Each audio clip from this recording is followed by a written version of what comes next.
வணக்கம். இந்த வீடியோவில் என்ன பேச போகிறோம் அப்படின்னா, இன்றைக்கி பிக் பாஸ் வீட்டில் என்னென்ன நடந்தது, யார் யார் வெளியேறியிருக்கா அப்படிங்கிற இந்த 2 விஷயத்தை தான் பேச போகிறோம். ஃபஸ்ட்டு இந்த வாரம் வந்து டபுள் எவிக்ஷன் அப்படிங்கிறது கன்ஃபார்ம் ஆகிடுச்சு. காலையிலேயே நான் தம்ப்நெயிலில் போட்டிருந்த அந்த வீடியோக்களில் வந்து தம்ப்நெயிலில் நான் வந்து என்னுடைய கெஸ்ஸிங் தான் போட்டிருந்தேன். அந்த கெஸ்ஸிங் வந்து கரெக்டாக ஆகிடுச்சு அப்படிங்கிறது தான். சரி வாங்க டீட்டெயில்டாக பேசிடுவோம். முதல்ல இந்த வாரம் விஜய் சேதுபதி உள்ளே வந்தவுடனே வெளுத்து எடுக்கணுன்ற முடிவோடு வந்திருக்காரு. அந்த வெளுத்தெடுக்கணும் அப்படிங்கிற அந்த முடிவுக்கு மக்களுமே வந்து ரொம்ப ஆதரவு கொடுத்தாங்க அப்படின்னு சொல்லலாம். ஏன்னா அந்த அளவுக்கு இந்த வாரம் இந்த கேமே விளையாட விடாமல் ஒரு டீம் வந்து தடுத்துக்கிட்டு இருந்தாங்க அப்படிங்கிறது தான். நானே சொல்லியிருந்தேன், நமக்கு பிடிச்சவங்களே வந்து இந்த வாரம் நம்ம ரோஸ்ட் பண்ண வேண்டியது ஒரு சூழலுக்கு தள்ளப்பட்டோம். அந்த அளவுக்கு தான் பண்ணியிருந்தாங்க. கோவா கேங் தான். சரி, இதை ஃபஸ்ட்டு ப்ரோமோவிலே வந்து அடித்து நொறுக்கலாம் அப்படிங்கிறத முடிவு பண்ணி தான் விஜய் சேதுபதி வந்திருந்தார்.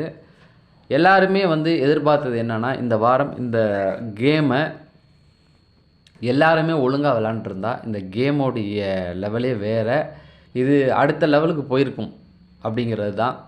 அந்த கேமை கரெக்டாக விளாண்டாங்களா அப்படின்னு பார்த்தீங்கன்னா சரியாக விளையாடவே இல்லை. யார்லேருந்து ஆரம்பிச்சது அப்படின்னா, ஃபஸ்ட்டு அன்ஷிதாவிலேருந்து தான் ஆரம்பிச்சது. ஆனால் அவங்க தான் ரொம்ப முக்கியம். இந்த கேமை ரொம்ப கேவலமாக காரி துப்புற அளவுக்கு விளாண்டுட்டு, ஏதோ மனிதநேயம்லாம் பேசிட்டு, என்னால் அது முடியாது, இது முடியாது, அப்படி இப்படி இப்படின்னு தூக்கி போட்டேன். அடுத்தது பார்த்தீங்கன்னா ஜாக்லின், அதாவது அன்பு, போதனை, ஏதோ இயேசு கிறிஸ்துவோடைய தங்கச்சி மாதிரி நிறைய விஷயங்கள் வந்து பேச ஆரம்பிச்சிட்டாங்க. அடுத்து பார்த்தீங்கன்னா சௌந்தர்யா, உங்களால் முடியும், என்னால் முடியாது, மற்றவங்களை என்னால் காயப்படுத்த முடியாது அப்படின்னு சொல்லி சௌந்தர்யா இப்படி போட்டு இவங்க 2 பேர் தான். ஜெஃப்ரியும் வந்து எது உண்மை, எது பொய், எது கேமு அப்படிங்கிற எதுவுமே தெரியாமல் நின்றுக்கிட்டு விளாண்ட விதம், அதுவும் இந்த வாரம் வந்து ஆஸ் அ கேப்டனாக அவன் என்ன பண்ணான்றது கூட ஒரு கேள்விக்குறி தான். சரி, இதெல்லாம் ஒரு பக்கம் போக விஜய் சேதுபதி ஃபஸ்ட்டு வந்து எல்லாத்தையுமே வந்து கேட்குறாரு, இந்த 2 பேர் வந்து கேமே விளையாடலை யார் அப்படின்னு சொல்லி கேட்குறது. இந்த 2 பேர் யார் அப்படின்னு கேட்டிங்கன்னா, எல்லாருமே சௌந்தர்யா, ஜாக்லின் அப்படிங்கிறது தான். ஆனால் அதில் காமிச்சது வரைக்கும் சௌந்தர்யா, ஜாக்லினை தான் இன்றைக்கி அவங்கள ரோஸ்ட் பண்ணணும். இது பிக் பாஸோடைய முடிவுங்க, பிக் பாஸ் டீமோட முடிவு. ஏன்னா அதனால தான் வந்து விஜய் சேதுபதியோடைய வாய்ஸ் வழியாக அது வரும். அவங்கள தான் அடிக்கணுன்றதுக்காக அடிக்கிறாங்க. ஆனால் இன்னும் விளையாடாத சில பேர் இருக்காங்க. அதில் அன்ஷிதாவுடைய பேர் வரும். நீங்கள் அதை உட்காந்து எபிசோடு பார்க்கும்போது தெரியும். அன்ஷிதாவும் அதில் ஒரு ஆள் அப்படிங்கிறது தெரிஞ்சுக்கலாம். அடுத்தது பார்த்தீங்க அப்படின்னா விஜய் விஷால், அதுக்கப்புறமேட்டுக்கு பார்த்தீங்கன்னா இவங்க விஜய் விஷால் சொல்லலாம். அதுக்கப்புறமேட்டுக்கு வந்து இவரெல்லாம் நல்லா விளாண்டார், ஓரளவுக்கு எல்லாருமே விளாண்டாங்க. சத்யா டெவிலாக இருக்கும் பொழுது விளையாண்டார், ஆனால் ஃபஸ்ட்டு இதில் விளையாடலை அப்படிங்கிறது தான். இப்படி குறிப்பிட்ட சிலர் இருப்பாங்க. அவங்கள அதில் விஜய் சேதுபதி நானே எதிர்பார்த்தா அவங்க விளையாடுவாங்க அப்படின்னு சொல்லி, ஆனால் அவங்க விளையாடலையம்மா அப்படின்னு சொல்லி அவரும் தன்னுடைய வருத்தத்தை தெரிவிக்கிறார் அப்படிங்கிறது தான். அதுக்கப்புறமேட்டுக்கு பார்த்தீங்கன்னா கெடுத்தது இந்த கோவா டீம், அது நல்லாவே தெரியும். அதை வந்து உட்கார வச்சு மஞ்சரிலாம் கண்டிப்பாக சொல்லலாம். ஏன்னா அவங்க தர்ஷிகா வந்து சொல்கிறதுக்கான முழு உரிமையும் இருக்குது. ஏன்னு பார்த்தீங்கன்னா தர்ஷிகாவை பொறுத்த வரைக்கும் அவங்க ஒரு நல்ல கேம் விளாண்டுக்கிட்டு இருந்தாங்க, அதையும் உள்ளே வந்து கெடுத்து விட்டாங்க அப்படிங்கிறது தான். மஞ்சரி பொறுத்த வரைக்கும் சும்மாவே பேசுவாங்க, அவங்க பேசாமல் இதில் இருப்பாங்க, கெட்ட சான்ஸை யூஸ் பண்ணிக்கிறாங்க அப்படிங்கிறதா. இன்னும் நிறைய பேர் வந்து எந்திரிச்சு அவங்கள வந்து குறை சொல்லியிருக்காங்க அப்படிங்கிறது தான். எல்லாருக்குமே அது தெரிஞ்ச விஷயந்தான். அதுக்கப்புறமேட்டுக்கு இந்த கேமை கொஞ்சம் தப்பாக ஹேண்டில் பண்ணவங்க யார் அப்படிங்கிற அடுத்த டிஸ்கஷன் போயிருக்கு. இந்த கேமை வந்து தப்பாக இது பண்ணது யார் அப்படின்னு சொல்லி அதில் இவங்களெலாம் ரோஸ்ட் பண்ணியிருக்காங்க. அன்ஷிதா, அதுக்கப்புறமேட்டுக்கு நம்ம சாஞ்சனா,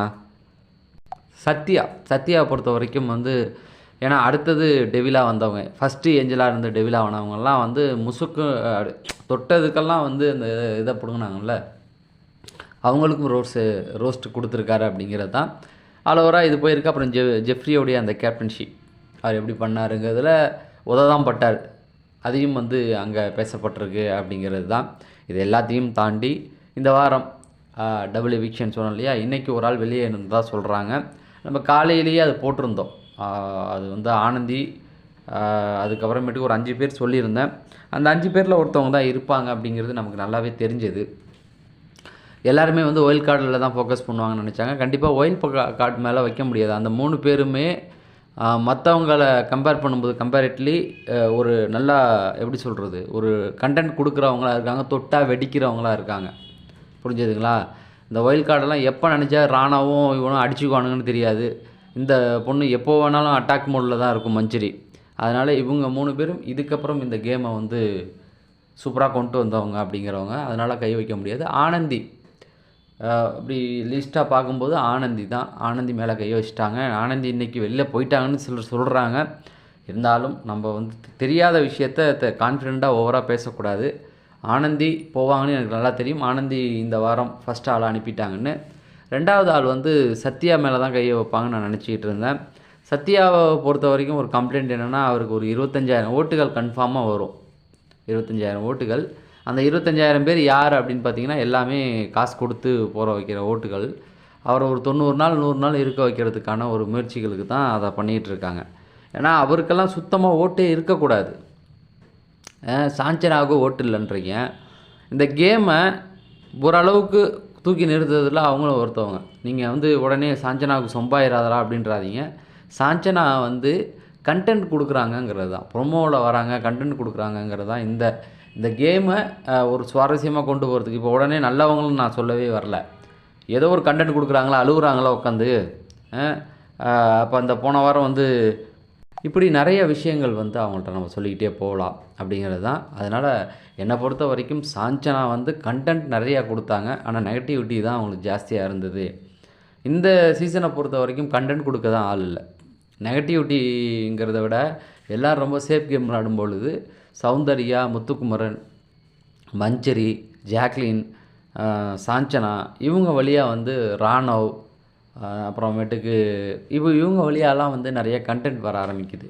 அந்த கண்டென்ட் கொடுக்குறவங்கள தான் நம்ம மெயினாக வச்சுக்கணும். ஆனாலும் அவங்கள தூக்கிட்டு தான் சொல்கிறாங்க. சாஞ்சனாவை தூக்குனதில் எனக்கே ஆச்சரியம் இருந்தது. விஜய் சேதுபதி ஒத்துக்குவாரா? ஏன் அது அப்படி நடந்ததுன்னா, மேபி பேர் ரொம்ப கெட்டு போகுது, அதை காப்பாற்றிட்டுறலாம் அப்படிங்கிற ஒரு கன்சிடரமும் அவருக்கு இருக்கலாம். ஏன்னா ஒரு அவருக்கே தெரியுதில்ல, இங்கே உள்ளுக்குள்ளே இருந்தால் நமக்கும் கெட்ட பேர் ஆகுது, ரொம்ப ஃபேவரிசம் பண்ணுறோம் அப்படிங்கிற ஒரு பேர் வருது. 2வது அந்த பொண்ணுடைய பேரும் போகுது. ரொம்ப சின்ன பொண்ணு இல்லையா? அது பெரிய ஜூலியை தாண்டியே மாயாவை தாண்டிலாம் பேர் வாங்கிடல. இன்றைக்கி வெளியில் போயிட்டாவே நாளைக்கு அந்த பொண்ணை மறந்துடுவாங்க. அவ்வளவுதான். அதுக்கப்புறமேட்டுக்கு அது வெளியில் ஒரு நியூட்ரலான ஒரு பேர் தானே. அப்புறம் கினிமான்னு அப்படியே கொஞ்சம் பிஸியாகி இப்போ இது போதும் அப்படிங்கிறது தான். அந்த பொண்ணு அந்த மகாராஜா படத்தில் நடிச்சுமே பாதி பேருக்கு அந்த பொண்ணு தெரியல. இன்றைக்கி வந்து அந்த பொண்ணு யார், அது பேர் என்ன அப்படிங்கிற வரைக்கும் எல்லாருமே தெரிஞ்சுக்கிட்டதுனால இது போதும் அப்படின்னு கூட நினச்சிருக்கலாம். பட் சாஞ்சனா போகிறது இந்த கேமுக்கு ஒரு இழப்பு தான். ஏன்னா ஒரு கண்டென்ட் கொடுக்குற ஒரு ஆள், அதை தான் சத்யாவை தூக்கியிருந்தீங்கன்னா இன்னும் கரெக்டாக இருந்திருக்கும். பட் அந்த பொண்ணுக்கு நல்ல பேர் இருக்குது, நல்ல பேர் பேரக்கூடாது அப்படிங்கிறதுனால அதை தூக்கி இருக்கிறதுக்கும் வாய்ப்பு இருக்குது.